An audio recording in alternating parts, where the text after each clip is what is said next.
గౌడ సోదరులకు బహుజన బంధువులకు నమస్కారం.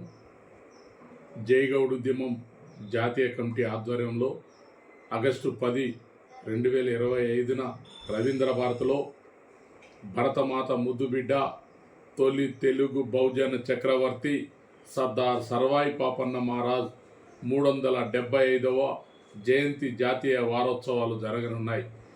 దేశవ్యాప్తంగా గౌడ ప్రముఖులు, ప్రజాప్రతినిధులు, మేధావులు అందరూ కూడా ఈ కార్యక్రమంలో పాల్గొనున్నారు. కాబట్టి గౌడ సోదరులందరూ కూడా తప్పకుండా హాజరై ఈ కార్యక్రమాన్ని జయప్రదం చేయాలని గత 18 సంవత్సరాలుగా మీరందరూ అండగా నిలబడి ఈ కార్యక్రమాన్ని విజయవంతం చేయడానికి సహకరించారు.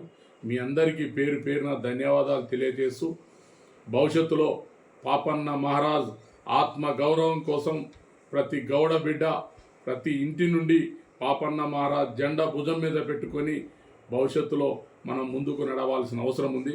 బడుగు బలహీన వర్గాలకు ఒక మార్గదర్శకం చూపించి, తాళ్ళెక్కితే ఏమొస్తుంది, కళ్ళమ్మితే ఏమొస్తుంది, కొడితే గోల్కొండని కొట్టాలి, కోటలు కొల్లగొట్టాలి, రాజులం కావాలి, రాజ్యమేలాలని అంటే ఈ గడ్డ మీద పుట్టిన ప్రతి బిడ్డ కూడా పరిపాలనకు అర్హుడే.